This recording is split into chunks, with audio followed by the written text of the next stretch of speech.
আপনাদের সন্তান নয়? আমি আমার মা বাবা নরকে যাক, এটাকে আমি চাবো? যারা ভুল করেছে ভুল করেছে, ভুলেরও সংশোধন আছে, কারণ ভগবানের কাছে, ভগবান দয়ালু, তার কাছে ক্ষমা চাইলে ভুল ক্ষমা করে দেবে, দেবে কিনা? এটা আমাদের বিশ্বাস আছে কিনা বাবা? কিন্তু জানার পরে ভুল করলে কিন্তু ভগবান কখনো ক্ষমা করবে না। আমরা যারা আছি আমাদের বৈদিক বিধান মোতাবেকে যে যে ধর্মে, যে ধর্ম না, যে যে বর্ণেরই থাকুন, যদি আমাদের শুদ্ধ মত মানতে হয়, প্রাচীন কাল থেকেই আসছে, আমাদের বংশে কেউ মারা গেলে ওই বংশের 7 পুরুষ পর্যন্ত কোনো মাছ, মাংস, পেঁয়াজ, রসুন, মসুরির ডাল, ডিম ভক্ষণ করে না। কত পুরুষ? কি করেন নাকি? আপনারা করেন? কথা বলে না। যারা কথা না বলেন তারা কি মনে হয় করেন? নাহলে মৌন থাকেন কেন? অর্থাৎ আমাদের নিয়ম হচ্ছে 7 পুরুষ পর্যন্ত ঔষধ পালন করা হয় নাকি বাবা? আচ্ছা, ঔষধ পালন করেন। এই 11 দিন কিংবা 15 দিন কিংবা 13 দিন কিংবা 1 মাস এর মধ্যে কি কেউ মাছ মাংস খান? আচ্ছা, যেদিন তার পরলৌকিক ক্রিয়া হবে, যেদিন ভগবান বিষ্ণুকে আহ্বান করা হবে, আমি গ্রন্থটা নিয়ে এসেছি, যদি কারো দেখতে হয় আমি দেখিয়ে দেব, যদি না দেখাতে পারি আমার এই চুল বন্ধ রাখবো, মাথা চেঁচে আলকাতরা মাখিয়ে ছেড়ে দেব। কথাটা বুঝতে পেরেছি? আমি পরিষ্কার বলবো। আর যদি লেখে থাকে তাহলে বেশ দে, ভুল লেখছে এজন্য আমি দায়ী না। আমার সাথে ঝগড়া করবার আসলে কপালে হইয়েও যেতে পারে, কারণ গ্রন্থে লেখছে আমি বলবো না, তো সত্যটা বলতে হবে, মিথ্যাটা বলা যাবে না। গ্রন্থে লেখছে একরকম, আমাদের কিছু পণ্ডিতরা বলে তাদের সুবিধা মতো একরকম, এইটা বলা যাবে না। তাহলে যেদিন যে অন্ন ভগবান বিষ্ণুকে নিবেদন করা হয় নাই, সেই অন্ন কুকুর মাংস সদৃশ।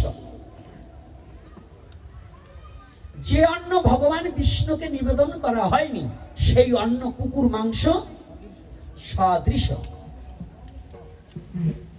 তাহলে যদি এই কথাটা আমাদের শাস্ত্রীয় নির্ধারণ এবং থাকে, আচ্ছা আমরা এমনি খাই, আমাদের পশুত্ব স্বভাব অনেকেরই, আমারও পরিবর্তন হয়নি, আমি আপনাদের বলবো তা না, আমারও পরিবর্তন হয়নি, তাহলে আপনি খান, তাতে বলবো না। কিন্তু যেদিন ভগবান বিষ্ণুকে আহ্বান করিয়া মত্তলোকে আনিয়া পিতৃপুরুষের উদ্দেশ্যে তার চরণে ফুল তুলসী দান করা হয়, সেদিন কি অন্যের দ্বারা ওই বাড়িতে বসে মৎস্য সেবা করা আমাদের বৈধ কিনা অবৈধ? আপনারা যে কয়জন আছেন আপনারা একেবারে সত্য কথা বলবেন, এইটা কোনো অন্য কথা না, বৈধ না অবৈধ? আচ্ছা, কথাটা ভালো করে, এখানে আমি জানি অনেক সমাজপতি বাবারা আছেন, অনেক জ্ঞানীজন গুণীজন আছেন, আপনাদের চরণে হাত রেখে বলছি, সঠিক সনাতনটাকে জানা বোঝার জন্য আপনাদের এগিয়ে আসতে হবে, গোড়ামিটাকে পরিত্যাগ করতে হবে বাবা। গোড়ামি করে আপনি 1 পিস মাছ, বড় আপনি গ্রামের মাতুব্বর আপনার বড় 1 পিস মাছ দেবে, এটা কিনে খাওয়ার মতো যোগ্যতা ভগবান আপনাকে দিয়েছে। আপনার ঘরে টাকা পয়সার কিছুর অভাব নাই, শুধু পরের বাড়ি নিজের নাক কেটে পরের সর্বনাশ, পরের যাত্রা ভঙ্গ করার এটা কোনো যুক্তাযুক্ত আসে না। নিজের নাক কেটে পরের যাত্রা ভঙ্গ করবো, এটা উচিত নয়। তাহলে আমি 1 টুকরো মাছের জন্য আমার নিজের স্বজাতিকে নরকগামী করার কোনো পথ এবং সিদ্ধান্ত এটা হতে পারে না। কেন? মহাপ্রভু নিজে এই কলির যুগের জন্য শ্রাদ্ধে মাংস নিষেধ করেনি, দেবরের দ্বারা সন্তান উৎপত্তি নিষেধ করেনি? হ্যাঁ, আচ্ছা 5টা কর্ম বর্জন করার কথা বলছে তো। আচ্ছা, তার মধ্যে সন্ন্যাস আছে, আমরা কিন্তু সন্ন্যাসী নয়, আমরা বেশ আশ্রিত, কোনো সন্ন্যাসী নয়।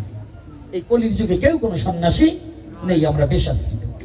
আমরা সর্বস্বামী যে বেশ নিয়েছে সেই বেশটাকে আমরা ধারণ করেছি, আমরা তার মর্যাদা, আমি অন্তত পারি না রক্ষা করতে, আমার কথা বলছি, অনেক বৈষ্ণব পারেন, তিনি রক্ষা করেছেন, তাদের চরণে আমি প্রণাম জানাই, কিন্তু আমি পারি না, না পারলেও তার বেশটা গ্রহণ করেছি, এজন্য আপনারা আমাকে ভালোবাসেন, এটাই যথার্থ। কিন্তু মহাপ্রভু যে সন্ন্যাস নিয়েছে, এই সন্ন্যাস নেওয়ার মতো যোগ্যতা কলিহত জীবের নেই, তাই মহাপ্রভু সেটাকে বর্জন করলেন। বলবেন মাছ তো মাংস না, আপনার সিদ্ধান্তই ভুল। ওই মুরগির দেহটাও একটা প্রাণী, আর ওই মাছের দেহটাও একটা প্রাণীর দেহ, নাকি বাবা? কি একটা দেহ না? তাহলে ওটাও তো মাছের মাংস, আর ওটা মুরগির মাংস। ওটা মাছের মাংস, আর ওটা আপনি অন্যদিন খাবেন, খান, আপনাকে বাধা দেব না। কিন্তু অন্তত কোন বংশে, কোন সনাতনী জাতির মা বাবা মারা গেলে এই শ্রাদ্ধে মৎস্যটাকে পরিত্যাগ করার চেষ্টা করুন। আপনাদের গ্রামে অন্তত এই আমগ্রাম থেকে সবচেয়ে, এই আমগ্রামে বৈষ্ণব বেশি, জ্ঞানীও বেশি, শিক্ষিত বেশি, আবার হিন্দু বেশি, আবার মাঝে মাঝে অমানুষও বেশি। তাই আমি চরণে হাত রেখে বলছি, আজকে অন্তত আপনাদের প্রতি মহাপ্রভুর কৃপা হয়েছে। যত দুর্বুদ্ধি ছিল সব দূরে চলে যাবে। কারণ আপনাদের আমগ্রামে এখন বর্তমান যত ভাগবত হওয়া দিচ্ছে, এত ভাগবত আমগ্রামে আগে হয়নি। এত সাধুগান মহাপুরুষ যত আসছে, আগে হতো খালি বাউল গান, গাজায় দুই টান দিয়া ও ফাইটে যায়, সিরে যায়, শুরু করে দিয়েছে। তাই তার থেকে এখন আপনাদের কতটা মহাপ্রভু কৃপা করেছে। আজকে উত্তরপাড়ার এই মাঠে এত ভক্ত দেখে আমার আনন্দে ভরে যাচ্ছে যে ভাগবতমুখী হচ্ছে আমার সনাতনী, আমার সনাতনী ভাগবতমুখী হচ্ছে। এটাই আমার চিৎকার করার সার্থকতা। আমি এখানে ধন্য আমার জীবন। আমি একটা আলোচনায় বলেছিলাম, আপনারা জানেন, আমি রংপুরের আলোচনায় বলেছিলাম সমাবেশে, যে এই গোপীনাথকে মানলে লক্ষ গোপীনাথ দাঁড়ানোর মতো যোগ্যতা সনাতন ধর্মে আছে। এক গোপীনাথ হত্যা হবে, লক্ষ গোপীনাথ দাঁড়িয়ে যাবে। এটা আমি এখন আশার আলো দেখতে পাচ্ছি। আমি এখন মরে গেলেও শান্তিতে ঘুমাতে পারবো, কারণ আমার সনাতনী ভাগবতমুখী হচ্ছে, আমার সনাতনী যুব সমাজ ভাগবতমুখী হচ্ছে। তাই গ্রামে যারা সমাজ পরিচালনা করেন, আপনাদের চরণে আজকে আমি এই উত্তরপাড়া মাঠে, আপনাদের এই আমগ্রাম নয় শুধু, আমার এই আমগ্রাম ইউনিয়নের গার্জিয়ান আমার সুভাষ বাবা, আমি বাবার প্রতি অনুরোধ করব, এবং যারা তার আপনার সহপাঠী, আপনার বন্ধুবর্গ মহল আছে, এবং আপনি যাদের নিয়ে চলেন তাদের কাছে আমি অনুরোধ করে যাই, আপনাদের বকাবকি দিয়ে আমি পারবো না, কিন্তু আপনাদের চরণে আমি প্রার্থনা করে যাচ্ছি, আমার জাতির স্বার্থে, আমার ধর্মের স্বার্থে, আমার সনাতনের স্বার্থে আপনারা একটু শ্রাদ্ধে মৎস্যটা বন্ধ করে দিন। এই মৎস্য বন্ধ করার পক্ষে কারা কারা আছেন একটু হাত তুলুন তো। রাধে রাধে। আমার মনে হয় এই যারা আসছে আর এদের বাড়ি আর শ্রাদ্ধে মৎস্য হবে না, ভগবানের সামনে প্রতিজ্ঞাবদ্ধ করছে। রাধে রাধে। আমার জীবন সার্থক। আমি হাতগুলো দেখতে পেয়েছি, তাই তো বাবা? আরে ডাক্তার তখনই সফল হয় রোগী যখন এসে ডাক্তারের সাথে কথা কয়। সাধুর জীবন তখন ধন্য হয় পাবলিক যদি সাধুর আচরণে আনন্দ পেয়ে যদি সৎ পথে গমন করে, তখনই সাধুর জীবন সার্থক। না হলে সাধুর জীবন একাকী কখনো সাধনা করে, কখনো একা স্বর্গে যেয়ে কোনো সুখ ভোগ করা যায় না। এই জন্য আমি চাই আমার সনাতনী জাতি, আমার কোনো দল নেই, মত নেই, আমার কোনো ওই বৈষ্ণব শাক্ত শৈব নাই। আমি চাই আমার সনাতনী জাতি সবাই যেন হরি নামে মুখরিত হয়ে যায়, বিভক্ত দূরীভূত হয়ে যাবে। কোনো কিছু আমি মানি না। আমার কাছে, আমার মন্দিরে সব জাতি যাবে, হিন্দু, মুসলমান, বৌদ্ধ, খ্রিস্টান, আমার সনাতনের মধ্যে সব ধরনের লোক যাবে, যে যেভাবে ভজন করে। আমার ওখানে যেতে কারো কোনো বাধা নেই। আমার পরিষ্কার কথা। যারা আমার ব্যক্তিগত জীবন জানেন তারা জানেন যে আমার ওখানে গেলে কোনো কারোর জন্য কোনো দরজা বন্ধ নেই। আমার জন্য, সবার জন্য আমার গৌরের দরজা খোলা। আমার গৌর হরির দরজা সবার জন্য কি খোলা নয়? আমার দরজা বন্ধ থাকলে আমার গৌরের দরজা খোলা আছে। রাধে রাধে। সনাতন ধুলায় ধূসারিত পাগল প্রায়, এই সনাতন পাতরা পর্বত হয়ে অতীব কষ্ট করে সনাতনকে বন্দী করে রাখে জেলখানায়, আটকিয়ে রাখে। এমন রাজমন্ত্রী যদি আমি ছেড়ে দিই তাহলে তো আমার রাজ্য অচল হয়ে যাবে। এত বুদ্ধি, এত জ্ঞানী, এত বিচক্ষণ ব্যক্তিকে কখনো ছেড়ে দেওয়া যাবে না। কিছুদিন পরে সনাতনীকে যখন স্নান করাতে নেই। যারা যারা স্নান করাতে নিয়েছিল তাদের সাথে সনাতন পরামর্শ করলো, ভাই আমার তো উপার্জনের কিছু ধন আছে, তোদের কিছু করি দেই, তোরাই আমাকে ছেড়ে দে। আমার মন চলে গিয়েছে আমার গৌর চরণে পাবার আশা।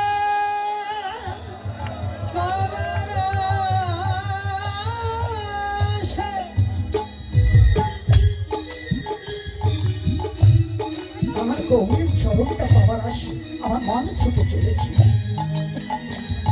ও ভাই,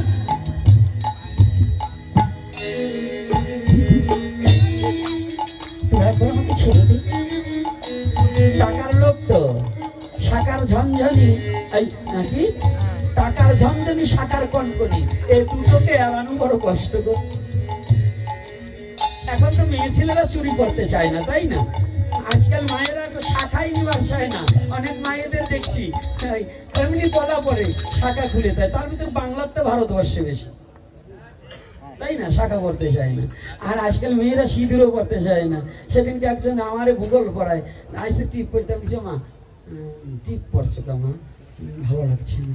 কয় বাবা সিঁদুরে কপাল লিখে যায় তো ঘামিয়ে, তাই আমি বলি মা এখন তো ঘামাবার দিন, এখন তো শীত। চুপ করে পড়েছে। তো এখন মায়ের আবার কষ্ট পাবেন না।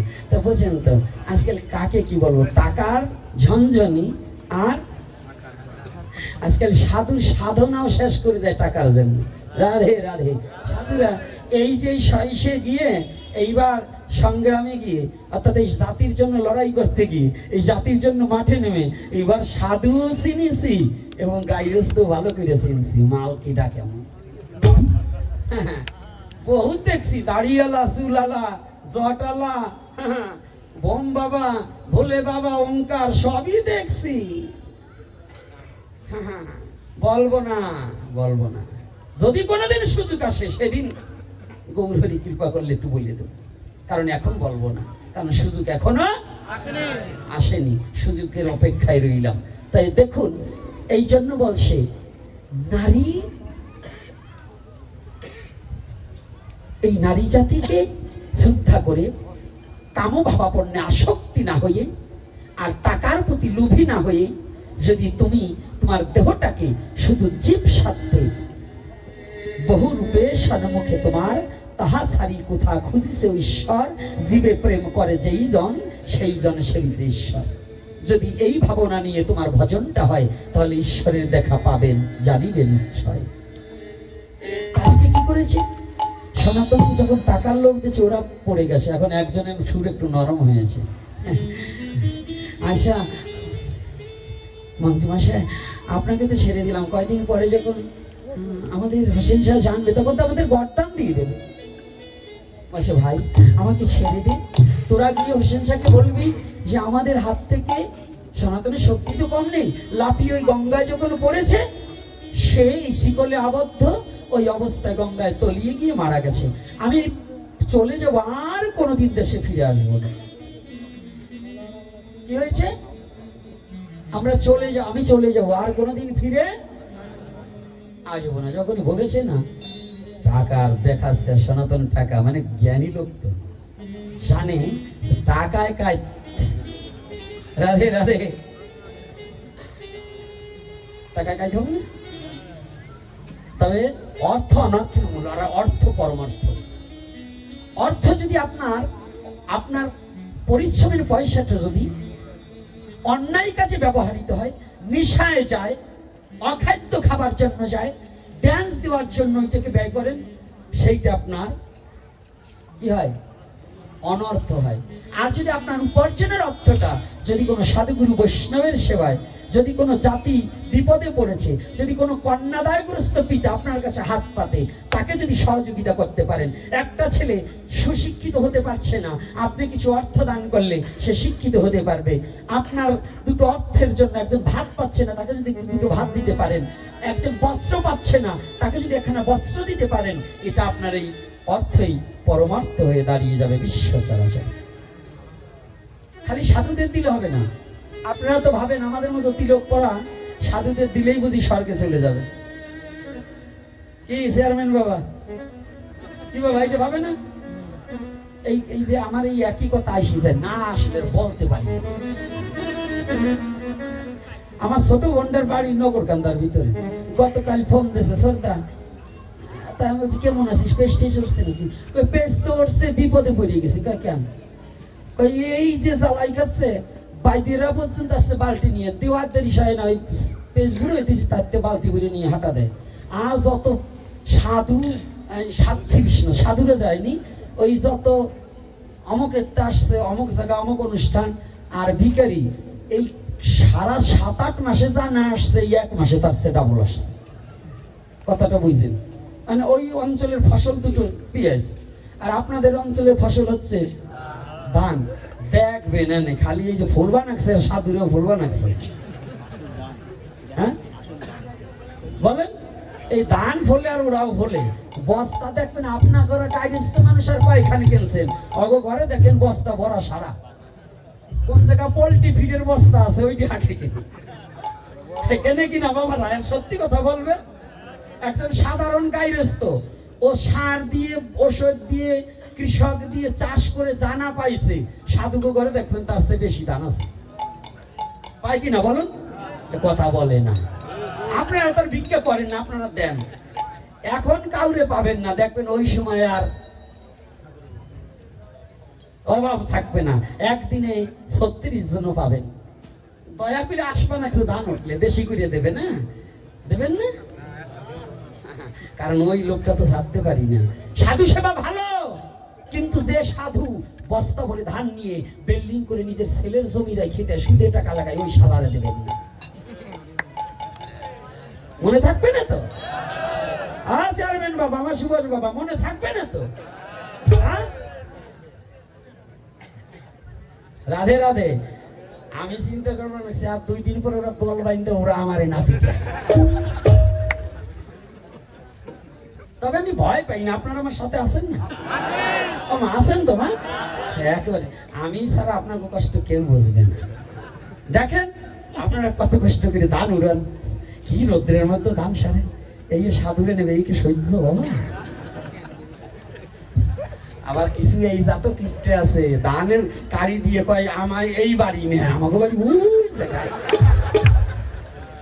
আমি তো জানি, এই জন্য একটু বললাম, আপনাকে কষ্ট কেউ বুঝবে না আমি ছাড়া। যাক, রাধে রাধে।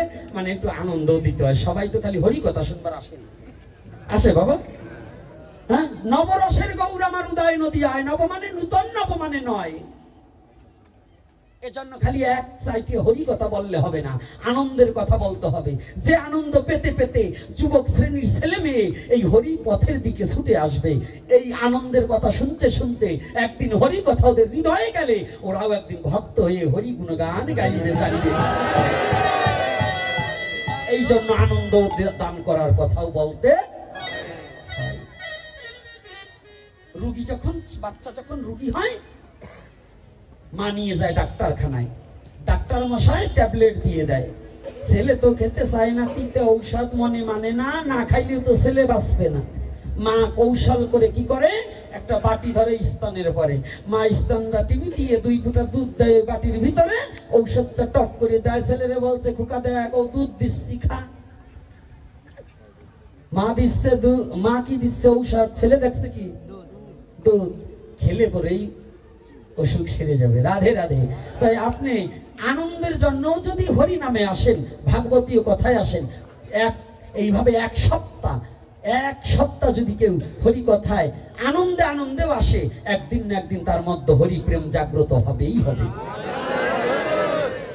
এজন্য মাঝে মাঝে নাচাবো, গাওয়াবো, কাঁদাবো, হাসাবো, তবু হরি নাম শ্রবণ করতেই হবে। রাধে রাধে। মনে থাকবে তো? হ্যাঁ, মনে থাকবে না? ওই যে এই পাশের থেকে কয় না, দেখছে আমার খায় আমার পরে, আমার আন্ডারস্ট্যান্ড। ওরা না বলে কি লোক রে বাবা। দাঁড়াও, এখন আর কিছু বলবো না, নিয়ে নয় কায়দা মতো জায়গায় বলেন তো। ছাগল সোজা কোন জায়গায়? আরে না, ওটা আরো লোভ জন্মায়। এই যে এইরকম জানো, ওইটির ভিতরে ওই যারাটায় কয় মানে ওই ম্যানেজার কয় কচুর পাতায় এই ছাগলে বিরক্ত করলে ও দুটো কচুর পাতা কানে ঠাইসি ধরলে শীত হয়ে ঘুমাই পড়ে। এই জন্য বলছে ছাগল সোজা কচুর পাতায়। তাই আজকে যাক রসিকতা ছেড়ে দিয়ে আবার যাই সেই আলোচনার ভিতরে। জয় শ্রী রাধে রাধে। এইবার যখন টাকার লোভ দেখায় ওরা সত্যি সত্যি পড়ে যায়। সনাতনের বন্ধন মুক্ত করে শিকল নদীতে ফেলে দিয়ে সনাতন সাতটায় পাতরা পর্বত পার হয়ে যায়। সাথে একজন ভৃত্য ছিল, সনাতনের সঙ্গে গেল, ওনার কাছে কিছু স্বর্ণমোহর ছিল। তৎকালীন সময় কাক চরিত্র গোনাবসা জানতো অনেক চোরেরা, কার কাছে কোন ধন আছে তাহা জানিতে পারিত। প্রথমত এক ডাকাত, তিনি সনাতন গোস্বামী এবং ওই ভিত্তকে দেখার সাথে সাথে বুঝতে পারলেন এনাদের কাছে স্বর্ণের মোহর আছে। মনে মনে করছে চিন্তা যে রাতে এই দুটোরে খুন করিয়ে ওই সম্পদ নিয়ে আমি চলে যাব। তো এইবার একটু আদর করতে হয়। মারছে যে ভালোবাসা সে কি আমা কি বলো না কেন? ডাইনি তো ওই জায়গা না, তো তোমাদের মধ্যে দিই তো আছে। আজকাল বৌমা নাই তো, আজকাল বোমা। বাস টইলে সংসার শেষ। বৌমা আছে, বোমা আছে, প্রতি ঘরে ঘরে বোমা 2-4টে ফিট করা আছে। কোন দিন দুটো তার নেগেটিভ পজিটিভ এক হবে, একেবারে সংসারটা হরিবোল হয়ে যাবে। এই জন্য তো এইবার যখন বলে ওই দুটোকে খুন করে আমি নিয়ে যাব, তাই বেশি আদর করতেছে এইবার সনাতন গোস্বামীকে। সনাতন তো বিচক্ষণ ব্যক্তি, তো সনাতন মনে মনে চিন্তা করছে ব্যাপার কি, একে আমরা চিনি না, এত যত্ন করছে কেন? নিশ্চয়ই কোনো ধান্দা আছে। অপরিচিত লোক আপনাকে বেশি আদর দেখালে বুঝবেন যে এটা কায়দা আছে। তো এইবার সনাতন তো একদম মন্ত্রী, তার মাথায় তার এই আমাগো মতো ফ্যান খাওয়া না। আমাদের আমরা যারা রাজা মন্ত্রী হই না, অনেক সময় নিজেদেরকে মন্ত্রী হওয়ার সাথে সাথে পিছনের কথা সব ভুলে যাই। কত মন্ত্রী আছে ভাত পায় নাই, কায়দায় কায়দায় ওই আসনটা ভগবান একটু কৃপা করে দিয়েছে, এইবার ওই যারটা খাইছে তার মাথায় বাড়ি মারে। আছে না? আছে কিনা? এই বাংলাদেশে ৭১-এর পর হইতে এই পর্যন্ত অনেক মন্ত্রী সনাতনের বাড়ি খাইয়ে মানুষ হয়েছে, আবার সনাতনের জায়গায় দখল করছে। করে নাই? দেবতার সম্পত্তি দখল করে নাই? এখন বর্তমান তত্ত্বাবধায়ক এই বর্তমান কি সরকার? অন্তর্বর্তী সরকার। ও একেবারে বয়রা সরকার। এই সনাতনীর কথার কানে শুনি না, ওও গেছে। ওটা সনাতনীর জন্য না, কারণ সনাতনী এত 8 দফা দাবি নিয়ে উনি আমাদের একবারও ডাকেন নেই, আমাদের সাথে কথা হয়নি। আরো বরঞ্চ মিথ্যা মামলা দিয়ে অন্তর্বর্তী সরকার আমাদের চিন্ময়কে এখন পর্যন্ত জেলে রেখেছে, এখনো পর্যন্ত জেলে রেখেছে। তবে জানবেন আপনি অন্তর্বর্তী সরকার একদিন আপনারও বেলুলেস থাকবে, আপনিও বাবু থাকবেন না বেশি দিন। অন্তর্বর্তী সরকার যেদিন যদি কোনোদিন সুবিধা আসে, যে কোনো দল একদম ক্ষমতায় আসবে, সেদিন আপনি থাকবেন না। তবে আপনি যে আমাদের যন্ত্রণাটা দিচ্ছেন এবং মিথ্যা মামলা দিয়ে আমাদের সনাতনীদের হৃদয়ে দাগ কাটতেছেন, সনাতনী প্রতি হারে হারে আপনার কথা মনে রাখবে, এই বেঈমান হিসেবে বিবেচনা করবে। যদি আপনি এখনো সনাতনীর কষ্ট না বুঝেন। আর সামনে 23 তারিখে শুনানি হওয়ার কথা, আবারও ডেট দিচ্ছে। এত ডেট পাল্টাচ্ছে আমি বুঝি না, কারণ ওনার মধ্যে কি আছে? নিশ্চয়ই মিথ্যা মামলা দিয়ে সনাতনীকে কোনোদিন জেলে আটকে রাখতে পারবে, জেলে রাখতে পারবে এটা অন্যায় ভাবে, কিন্তু ঈশ্বরের জেলখানায় আটকাতে পারবে না। সনাতনী মুক্তি পেয়ে বিশ্বের মাঝে মাথা তুলে দাঁড়াবেই দাঁড়াবে। এজন্য রাজনীতির কথা বলছি না, আমার জাতির কথা বলছি, দুঃখ যন্ত্রণার কথা বলছি। চিন্ময়ের কোনো দোষ নেই। ইসকন কোন গভর্নমেন্ট সারা পৃথিবীর কেউ ইসকনকে নিষিদ্ধ ঘোষণা করতে পারেনি। নির্বোধ যারা, বেয়াকুব যারা, মূর্খের দল যারা, তারা ইসকনকে নিষিদ্ধ ঘোষণা করা হয়েছে। আমি ইসকন হিসেবে তাকে সাপোর্ট করছি না, আমি শুধু আমার সনাতনী হিসেবে তার জন্য প্রার্থনা করি। আমি ইসকন হিসেবে না। ইসকনের মধ্যে ওই যে একজন বসে রয়েছে ঢাকাতে স্বামীবাগে, চারুচন্দ্র দাস ব্রহ্মচারী। এই চারুচন্দ্র দাস ব্রহ্মচারীরও একদিন এই খেসারত গুনতে হবে। আজকে নয়, ওনাকে সনাতনী হিসেবে আমি শ্রদ্ধা করি, কিন্তু ইসকন হিসেবে উনি যে কাজ করেছে এবং যে বিবৃতি দিয়েছিলেন, উনি ঘৃণার পাত্র হয়ে দাঁড়িয়েছে সনাতনীর কাছে। এটা জেনে রাখবে। বাংলাদেশের মধ্যে একমাত্র আমার এই সনাতনী আন্দোলনের ক্ষতিকার হিসাবে একমাত্র চারুচন্দ্র দাস ব্রহ্মচারী আমাদের যতটা ক্ষতি করেছে, এটা সনাতনের আর কেউ ক্ষতি করেনি। আর একটা নাম বলবো না, সেটা ওটা কোনো মানুষের মধ্যেই পড়ে না। সময়তে বাবার নামও কয়, সময়তে তাওর নামও কয়, লাফালাফি করে। ভগবানের নামে নাম আর আমি বলবো না। হ্যাঁ, না না আমি বলবো না, আপনারা বলেন। যা কারো ব্যাপারে আলোচনা করবো না। তবে আমার একটা কথা, আমি এখনো সরকার মহোদয়ের কাছে প্রার্থনা জানাই, বিনা স্বার্থে সনাতনী জাতিকে, সনাতনী জাতির যে অন্যায় ভাবে যে এই আমার সনাতনী জাতিকে মিথ্যা মামলা দিয়ে বিভিন্ন জায়গা থেকে যে হেনস্থ করা হচ্ছে, এই মামলা থেকে অব্যাহতি দেওয়া হোক এবং আমাদের চিন্ময় কৃষ্ণ দাসকে নিঃশর্তে মুক্তি দেওয়া হোক। এজন্য আমি আবারও এই অন্তর্বর্তী সরকারের কাছে প্রার্থনা জানাচ্ছি এবং অনুরোধ করছি সনাতনী জাতি শান্ত, সৃষ্ট এবং ভদ্র এবং বিবেকবান। এজন্যই সনাতনী জাতি এখনো চুপ আছে এবং এখন আপনাকে শ্রদ্ধা করছে, না হলে শ্রদ্ধাও করত না। তাই আমি অনুরোধ করব, এই ইউটিউবের মধ্য দিয়ে এই বার্তাটা যেন আপনার তার কাছে পৌঁছিয়ে যায়, যেন তিনি দয়া করে সনাতনী জাতিকে মিথ্যা মামলাগুলোকে প্রত্যাহার করে যেন তাদেরকে মুক্তি দিয়ে তাদের সংসারগুলোকে যেন আবার গুছিয়ে এই পৃথিবীতে আশা বেঁচে থাকার আশার আলো যেন দেখানো হোক। না হলে কতগুলো সংসার নষ্ট হয়ে যাচ্ছে, কত মা বাবার একমাত্র সন্তানটাকে হাজতে পুরে রাখা হয়েছে, তার সংসার এখন চলছে না, 2-3 তিন মুঠো ভাত খেতে পারছে না। এই অভিশাপগুলো সমস্ত কিন্তু এই অন্তর্বর্তী সরকারের ঘাড়ে পৌঁছাবে। এজন্য আমি আবার অনুরোধ করছি, বারংবার অনুরোধ করছি, এই নিরহ সনাতনী জাতিকে যেন এই অন্যায় ভাবে তাদের পৃষ্ঠে দোষ চাপিয়ে দিয়ে তাদের যেন অত্যাচার না করা হোক। রাধে রাধে। এইবার যখনই আদর করছে না, সনাতন গোস্বামী বুঝতে পেরে ওই যে ভিত্তকে বলছে, তোমার কাছে কিছু টাকা আছে না? এখন তৎকালীন সময় সত্য কথা বলেছে, হ্যাঁ, বলছে টাকাগুলো দাও। টাকাগুলো সনাতন গোস্বামী গিয়ে ওই ডাকাতের হাতে দিয়ে বলছে, ভাই আমাদের কাছে কিছু টাকা ছিল, না তুমি নিয়ে নাও, আমাদেরকে পাতরা পর্বতটা পার করে দাও। ডাকাত দৌড়িয়ে গিয়ে মনে মনে চিন্তা করা যায়, এই ব্যক্তির কাছে টাকা আছে, জোর করে নেওয়া যায় না। এই দুজন ব্যক্তিকে তো আমি খুন করতে চেয়েছিলাম, কিন্তু ভাগ্য ভালো আমি পাপ থেকে মুক্তি পেয়ে গেলাম। কারণ দুজন ব্যক্তিকে হত্যা করলে তো আমি পাপী হতাম, তো পাপ থেকে মুক্ত হয়ে গেলাম। কি করেছে? গিয়ে বলছে, সাধু বাবা, কারণ ওই যে আটকিয়ে রেখেছিল, চুলদারি বড় হয়ে গেছে তো, দরবেশ বাবা আপনি আমাকে না চাইতে অর্থ দিলেন। বললেন, হ্যাঁ, তোমাকে তোমার ভাই প্রয়োজন, তোমাকে দিয়ে দেব। দুখানা চরণ জড়িয়ে ধরেছে। আপনি কে গো? বলছে, আমি অন্য কোনো নয়, আমি ছুটে চলেছি একমাত্র আমার গৌর হরি চরণ দর্শন করবার। আমার এই অর্থ দিয়ে আমার এই সেই পরমাত্মাকে হারানো যাবে না, আমি যাবো আমার গৌরকে দর্শন। পাতরা পর্বত ভিত্তকে রেখেই পাতরা পর্বত পার হয়ে ছুটে চললেন।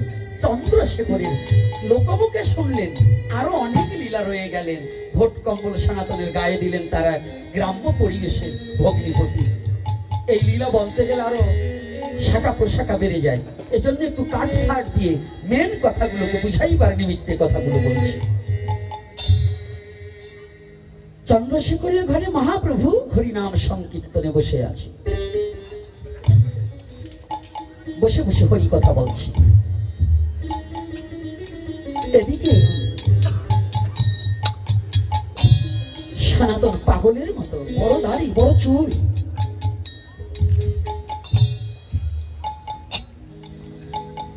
এই গতকাল একটা ইউটিউবের একটা দেখেছি, আমাদের একজন সাধু বাবা,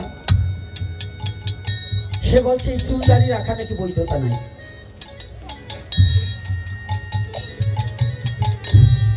না, এটা তার সিদ্ধান্ত ভুল আছে। কেউ জানা যাবে না যে আমি পৃথিবীর সব জানি। 3 প্রকারের চুল রাখার নিয়ম আছে। অর্ধকেশী, পূর্ণকেশী, ন্যাড়া। মহাপ্রভুকে নিয়ে যদি কেউ তুলনা করে যে মহাপ্রভু শিখা রেখেছিল, আমরা শিখা রাখবো। মহাপ্রভু জীবনে একবার ক্ষৌর কার্য করেছে, তারপরে আর ক্ষৌর কার্য করেছে এই নাপিতটা কিনা আমার একটু শাস্ত্রতে দেখাবার বললেন তো। যেদিন মধু নাপিত ক্ষৌর কার্য করলেন, তারপরে আর মহাপ্রভু ক্ষৌর কার্য করছে এমন কোন প্রমাণ আছে শাস্ত্রে? ভাই আছে? যদি ইস্কন বলে যে আমাদের খালি শিখা রাখার নিয়ম, আরে গৌর কিশোর দাস বাবাজি কি চুলদারি এক সময় রাখছে না? ব্যাসদেবের চুলদারি ছিল না? ছিল কিনা? তাই এখন আমরা এটা বলবো না। আমাদের 3 প্রকার চুল রাখার নিয়ম। অর্ধকেশী, পূর্ণকেশী, ন্যাড়া। পূর্ণকেশী কারা? এইরকম চুল দাড়ি রাখে যারা। অর্ধকেশী কারা? গোপ আর দাড়ি ফেলে কেশ রাখে যারা। ন্যাড়া কারা? চুল দাড়ি গোপ সমস্ত মাথা মুন্ডন করে পিছনে শিখা রাখে, শিখা বন্ধনের জন্য শিখা রাখে যারা, এরা ন্যাড়া। এই 3 প্রকার অবস্থা। তাই সনাতন ধর্মে চুল দাড়ি রাখা যাবে না এমন কোনো কথা নেই যে চুল রাখা যাবে না, দাড়ি রাখা যাবে না। রাখা যাবে, তবে রাখা যাবে না কোনটা? দাড়ি ফেলে গোপ রাখা যাবে না। দাড়ি ফেলে গোপ রাখলে, আসমন করলে ওই গোপের স্পর্শ যদি হাতে লাগে তার আসমন হবে না। এজন্য পিতামাতা মারা গেলে আপনারা ঔষধ পালনের সময়, মাথা মুন্ডনের সময় গোপ ফেলে দেয় না? ফেলে কিনা বাবা? এই কারণ হচ্ছে আসমন করা যাবে না। যারা দীক্ষা নিয়েছে তাদের কোনো গোপ রাখার বিধান নেই। যদি চুলদারি গোপ সম্পূর্ণ রাখেন তাহলে বিধান আছে। রাধে রাধে। তাই সনাতনের চুলদারি খুব বড় হয়ে গেছে। যখনই বড় হয়েছে সনাতন খুঁজছে। লোকমুখে শুনলেন চন্দ্রশেখরের ঘরে মহাপ্রভু আজ অনেকদিন অবস্থান করছে। পাবন অবতারী শ্রীমান গৌর হরি দয়াটা দেখুন। এইটুক জায়গা বুঝাবার জন্য 2 ঘন্টা আলোচনা। ভগবান হয়ে যদি জাতির হিংসা না থাকে, ভগবান হয়ে যদি সবাইকে একাকার করতে পারে, আমি যদি মনুষ্য জাতি হয়ে আমার মধ্যে তো হিংসা থাকে, তাহলে কি আমি মানুষ? ভগবান কত বড় দয়ালু সেই কথাটা বুঝাবার নিমিত্তে কি করলেন? চন্দ্রশেখরের ঘরে অদূরে ওই দরজামুখী হয়ে অদূরে দাঁড়িয়ে আছে। অদূরে দাঁড়িয়ে আছে। এদিকে যখন ভক্ত যদি ভগবানকে ডাকে না, ভগবান আর থাকতে পারে না। সনাতনে যখন গৌরাঙ্গ মহাপ্রভুকে স্মরণ করছে, গৌরাঙ্গ মহাপ্রভু জানতে পেরেছে আমার সনাতনে এসেছে। চন্দ্রশেখরকে ডাকছে, সনাতন মহাপ্রভু ডাকছে, চন্দ্রশেখর তোমার দরজায় না একজন বৈষ্ণব এসেছে, তুমি যাও ওই বৈষ্ণবকে ঘরের মধ্যে ডেকে আনো।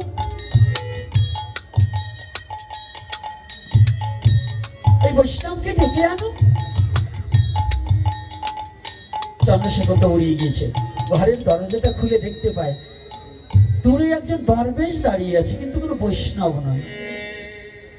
আমরা বৈষ্ণব বলতে কি বুঝি গো? হয়তো চুল দাঁড়িয়ে এলা, বড় তিলক করা, নাকি মেলা মালা নেওয়া, এইগুলো বৈষ্ণব না? কিন্তু না, চুলদারি নিয়ে বড় মালা নিয়ে শয়তানও আমার মতো সাজতে পারে। তাহলে কি বৈষ্ণব চিনিবার দেবতার শক্তি নেই? দেবতা পর্যন্ত বৈষ্ণব চিনতে পারেনি। চন্দ্রশেখর বললেন দৌড়িয়ে এসে, প্রভু প্রভু, না তো আমার ঘরের দরজায় কোনো বৈষ্ণব নেই। প্রভু বললেন, চন্দ্রশেখর আমার মন বলছে তোমার দরজার সম্মুখে একজন বৈষ্ণব এসে দাঁড়িয়ে আছে। বলছে, না প্রভু, আমার দরজার সামনে একজন দরবেশ এসে দাঁড়িয়েছে। মহাপ্রভু লম্ফ দিয়ে উঠে দরজার সম্মুখে গিয়ে দেখে দূরে দাঁড়িয়ে দুটি চোখের জলে সনাতন ভাসছে। একবার সনাতন প্রভুর চরণের দিকে তাকায়, আর একবার সনাতন প্রভুর বদনের দিকে তাকায়। একবার চরণের দিকে আর একবার বদনের দিকে। তাকাতে না তাকাতে মহাপ্রভু ডাকছে, সনাতন, সনাতন, আমার কাছে আসো বাবা।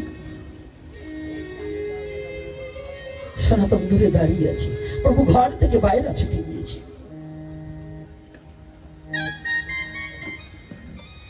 সনাতন, আমি বড় বড় পিপাসা নিয়ে দাঁড়িয়ে আছি, তুমি আসো বাবা। সনাতন দুটি চোখের জলে ভাসছে। যে অনন্ত গতির ব্রহ্মাণ্ডের মহাপরিচালককে, ব্রহ্মা পর্যন্ত যাকে, যার চরণ বন্দনা করে, যাকে অনন্ত গতির জীব ডাকে, আজ সেই ভগবান গৌর হরি সনাতনকে ডাকছে। কথাটা একটু বুঝার। সনাতনকে ডাকছে, সনাতন দূরে দাঁড়িয়ে আছে। দয়াময়, ও প্রভু, তুমি আমাকে মনে রেখেছো। জীবনে আমি কোনোদিন তোমাকে মনে রাখতে না পারলেও তুমি যে বড় দয়াল, তুমি যে বড় দরদিয়া, তুমি আমাকে মনে রেখেছো বান্ধব। তুমি আমাকে ভুলে যাওনি।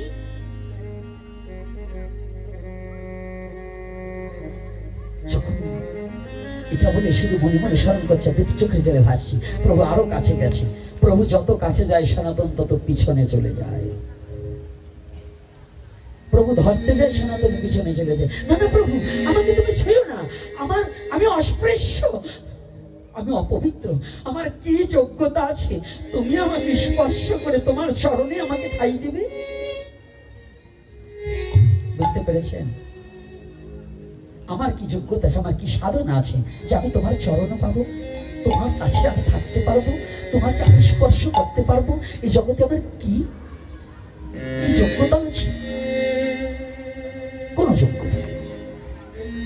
তুমি আমাকে কৃপা করে একটিবার তোমার চরণে আশ্রয় দিলেই হবে। প্রভু বললেন, সনাতন, ভক্তি বলে বিশ্ব জগৎকেও পবিত্র করা যায়। তুমি আসো, তোমাকে স্পর্শ করে আমি গৌর হরি পবিত্র হব আমার ভক্তের অঙ্গ পরশ করে। ভক্তের অঙ্গ পরশ করে ভগবানও পবিত্র হয়। রাধে রাধে। কার অঙ্গ পরশ করে? ভক্ত না থাকলে ভগবানের কোনো মূল্যবোধ থাকে না, থাকে? তাই আজকে ভক্ত ভগবান গৌর হরি নিজে সনাতনকে জড়িয়ে ধরলেন। এই কথাটা আমি বারংবার বলে থাকি। এর উদ্দেশ্য একটাই, আমাদের আজও এই চৈতন্যদেবকে আজও আমরা মেনে নিতে পারছি না। এই মহাপ্রভুকে আজও আমরা হৃদয়ে জাগা দিতে পারছি না। আমরা শুধু হিংসা, অহংকার, নিন্দায় পরিপূরক হয়ে বসে আছি। আমরা কখনো নিজেকে চিনতে জানার জন্য চেষ্টা করছি না। তবে নিজেকে জানা বোঝার জন্য দুটো কথা বলবো। এই কথা বলার আলোকে বাবা তোমরা কিছু পিছনে চলে যাও। আপনাদের জানি না, আরো কিছু আজকে দুটো কথা বলে যাব। কেউ উঠবেন না, আমি অনুরোধ করছি, কেউ উঠবেন না। বাবা তোমরা পিছনে যাবে, সামনে না। একবার তোমাদের কিন্তু কথা বলে শোনাতে পারি না, পিছন থেকে যাও, পিছনে চলে যাও। তাই কৃপাপূর্বক যার যেমন সামর্থ্য আছে দক্ষিণা স্বরূপে আমার পাগলটা যাচ্ছে দেবেন। আপনাদের এই ভিক্ষার উপরে মন্দিরটা চলে। উঠবেন না কেউ, কিন্তু কথা শুনবেন। আর যার যেমন সামর্থ্য আছে দিবেন। পিছন থেকে তোমরা ছুটে আসবে। এদিকে থেকে চারজন যাও, এদিকে থেকে চারজন যাও, দুপাশ দিয়ে। জয় নিতাই গৌর হরি বল। বলছে এদিকে চারজন, এদিকে চারজন। ও চারজন লোক গেলে হবে না, এই পাশ দিয়ে কিছু চলে যাও। যাক, জয় নিতাই জয় গৌর হরি বল। যার যেমন মায়েরা বাবারা যার যেমন সামর্থ্য আছে সেই সামর্থ্য অনুপাতে ভগবানের সেবায় কিছু দিবেন। আর কথাগুলো চালিয়ে যাচ্ছি, কথাগুলো শ্রবণ করতে হবে। দাঁড়িয়ে গেলে কিন্তু কথা বলা যাবে না। কি যেন আসছি, দাও এখন দাও। যে প্রশ্ন দিয়েছে এখন দাও। আরে আমারও শেষ, দাঁড়াও। কমিটি দিয়েছে নাকি?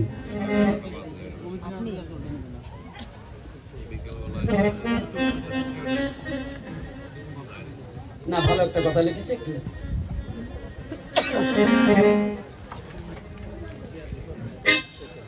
আমাদের যে নামযজ্ঞ চলাকালীন নামযজ্ঞের পাশে আবার একটা যজ্ঞ স্থাপন করা হয়, সেখানে লোকের অনেকে গাঁজা ডলে। এটা কি বৈধ না অবৈধ?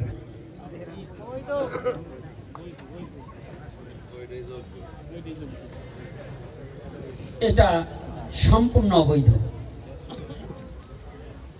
যাগযজ্ঞ যত ছিল এককালে সব হত হলো, নামই যজ্ঞ, নামই যজ্ঞ। তোমার অহংকার রূপ ধূপ পোড়াইয়ে সৌগন্ধিত হও মগন।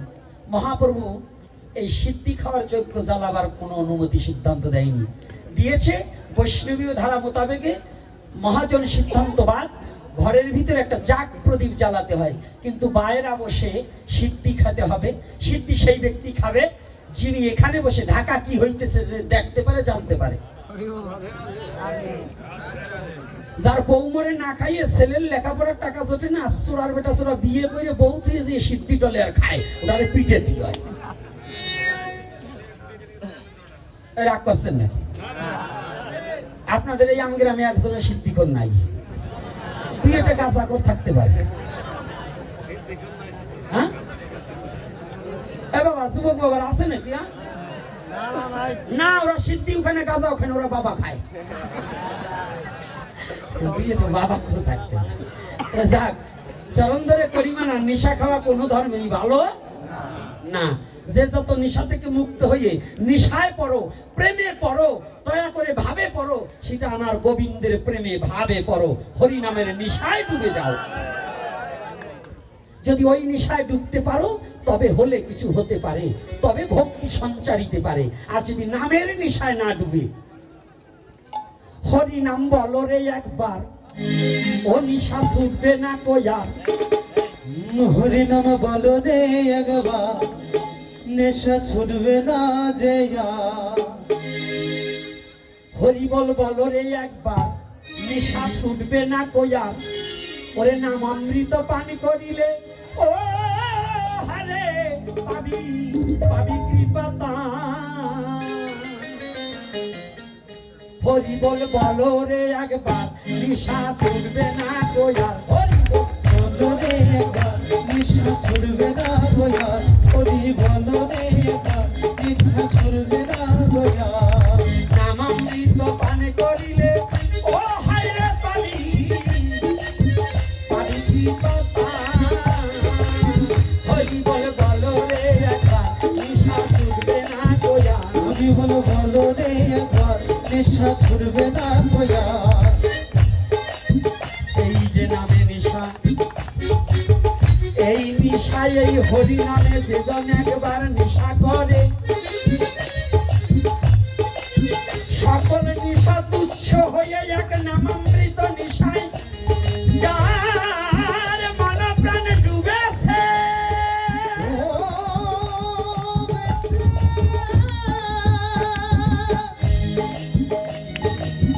তাহার মতো ভাগ্যবান আর জগতে কেবা হইয়াছে।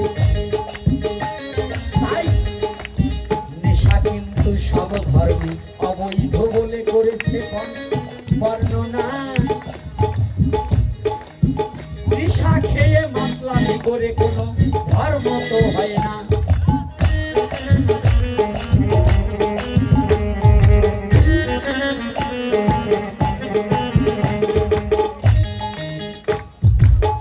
আজগাও তিনি প্রশ্ন করেছে ব্রজপ্রেম, এখন আমি বলতে পারবো না। আরো বলেছে নন্দ যশোদার কোন সৌভাগ্যের ফলে শ্রীহরি তাদের বাৎসল্য প্রেম আস্বাদনের জন্য এত আগ্রহ বা তৃষ্ণা অনুভব করেছিল, কেন জানেন না? স্তন কেটে বন্ধকে রেখে যেদিন ধরা সতী সেবা দিল শ্রীহরি নারায়ণকে, সেই দিন হতে নারায়ণ কথা দিল তাকে।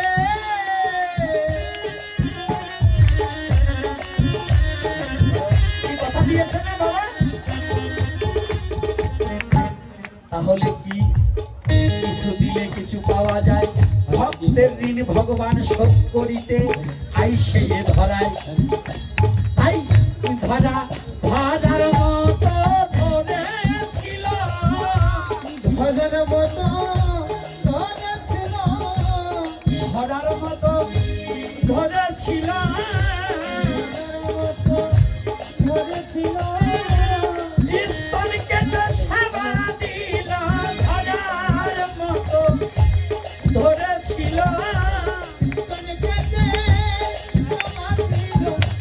ভজনের মতো ধরেছিল। সেদিন ভক্তের প্রেমে আবদ্ধ হয়ে সেই গোলকের শ্রীহরি আমি পুত্র রূপে তোমার কাছে যাব, তোমার কাটা স্তনের দুগ্ধ খাইব, দিলেন এই প্রতিশ্রুতি।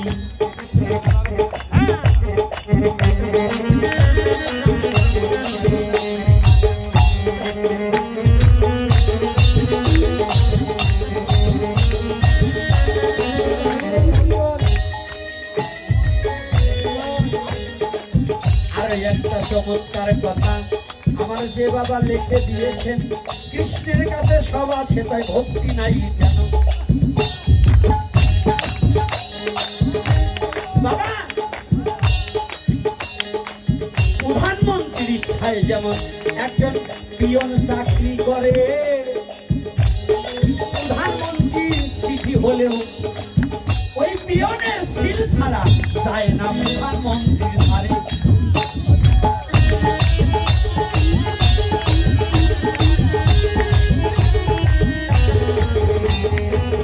তদ্রূপ ভক্তের কাছে ভক্তিমান ভগবান ঢেলে দিয়েছে,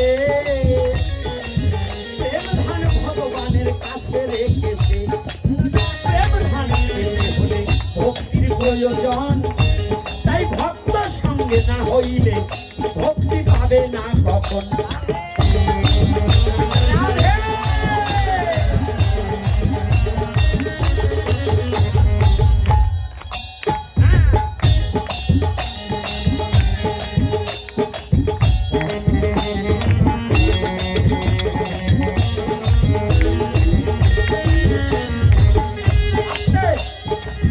ঔষধ যেমন কোম্পানিতে তৈরি করে দেয়, ঔষধের গুণগতমান ডাক্তারে জানায়। ডাক্তার ছাড়া কোম্পানির লোকের কাছে থেকে যদি ঔষধ কিনতে চাও, রোগ কিন্তু ভালো হবে না, টাকা যাবে খাও।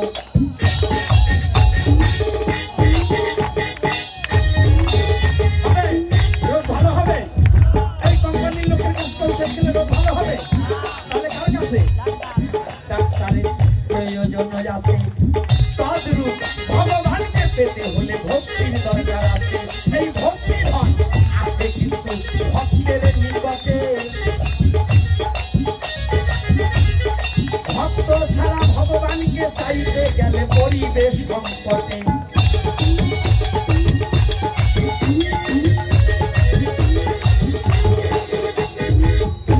তাই যারা যতই অভিমান ত্যাগ করিয়া ভক্তের চরণ ধরে, এই হিংসা নিন্দা দূরে গিয়ে সে ভক্তির উদয় হবে।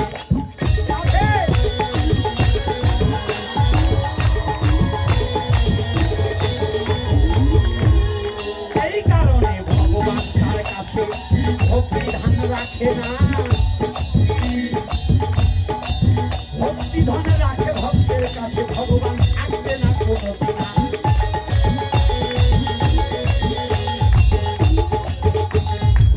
বৃক্ষের মধ্যে ভক্তি জননী তুলসী দেবী হয়, এই কারণে স্নান করে জল দিতে হয় তার গায়ে।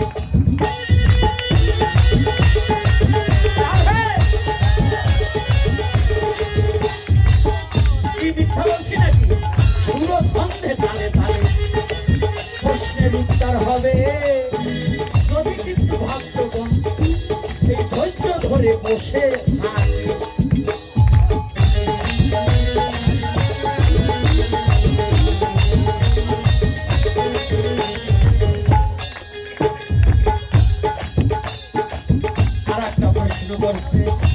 দ্রৌপদীর পঞ্চস্বামী হইবারে কারণ সব জায়গায় সব জিনিস প্রশ্ন করবেন না অকারণ। দ্রৌপদীর স্বামীর কথা বলবার গেলে যদি আপনার স্ত্রী লাভ দিয়া বলে দ্রৌপদীর 5 স্বামী আমার কিন্তু এই একজনে কি আর বলে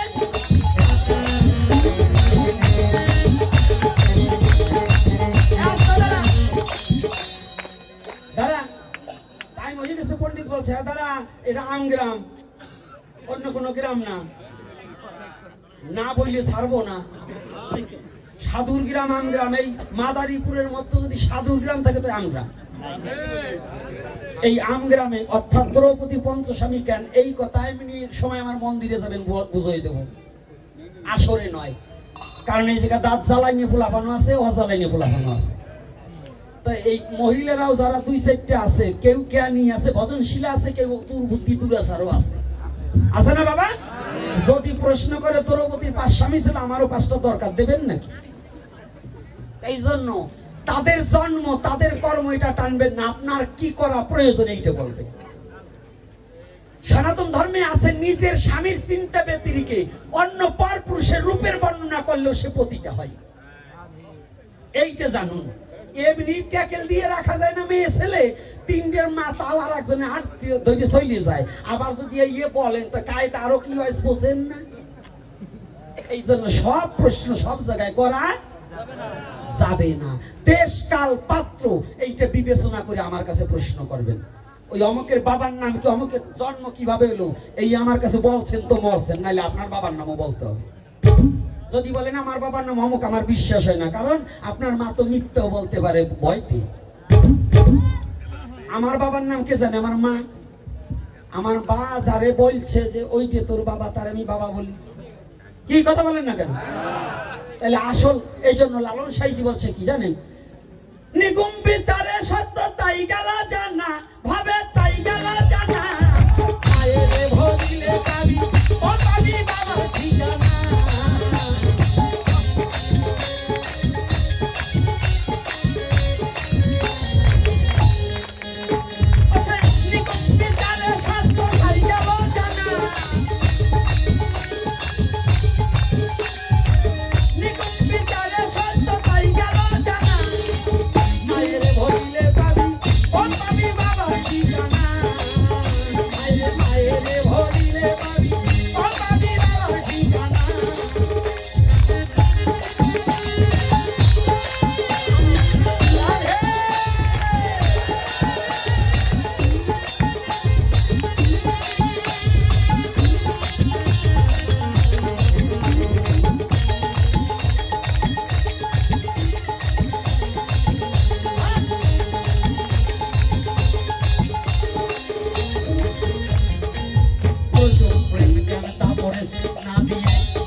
প্রেম হয় নিজ প্রেম নিজে কভু আস্বাদন করানো না যায়।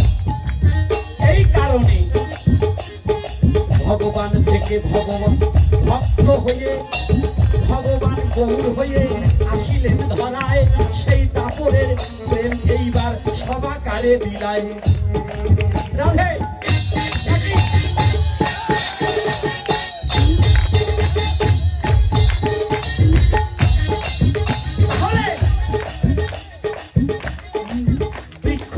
নাহি খায় নিজ নিজ ফল, নদী গবু নাহি খায় নিজের বক্ষের জল।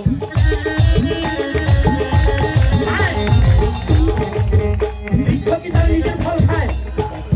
রাধা কৃষ্ণ জৈসে প্রেম আস্বাদিবার পরে তবু অঙ্গ এক অঙ্গ হয়ে গৌরাঙ্গ হল বিশ্ব ভুবনের পরে।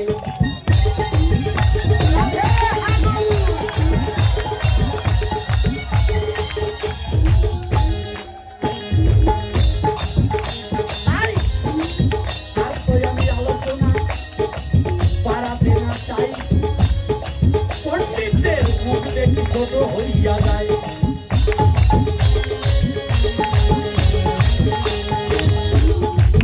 তাই সেই রাধা প্রেমে আশা দিতে আমার শ্রী গৌর হরি, হরি নাম দিয়ে এই বিশ্ব জগৎ হরি ভক্ত তৈর করি।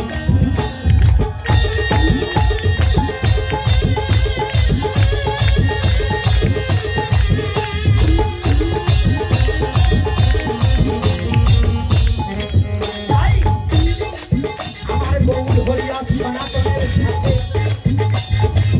ভক্ত ভগবানের মিলন হয়ে গেল।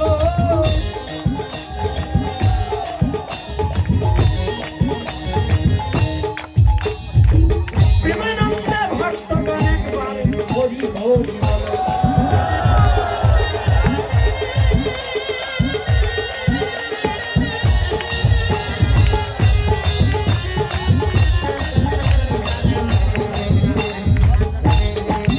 আমার আলোচনার মধ্য কত ভুল ত্রুটি রয়, ক্ষমা করে জায়গা দেবেন আপনাদের ওই পায়।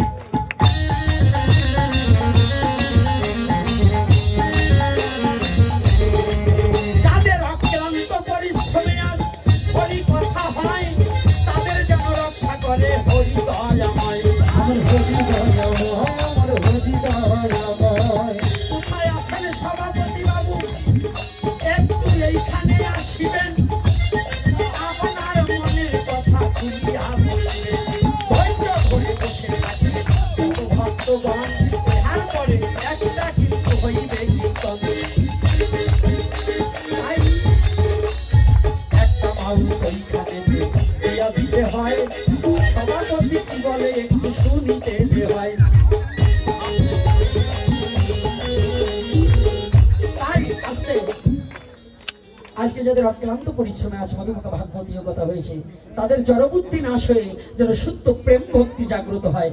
আর আজকে যারা হরিকথায় সহযোগিতা করছেন, যারা এসেছেন হরিকথা শ্রবণ করেছেন, নিজের জাতিত্ববোধ একত্রিত হওয়ার জন্য আহ্বান করছি। আপনারা সকলে হিংসা ভুলে আমরা সনাতনী এই ব্যানার নিয়েই আমরা চলবো, এক সনাতনীর ছায়ায় আসবো, এই আশা ব্যক্ত রেখে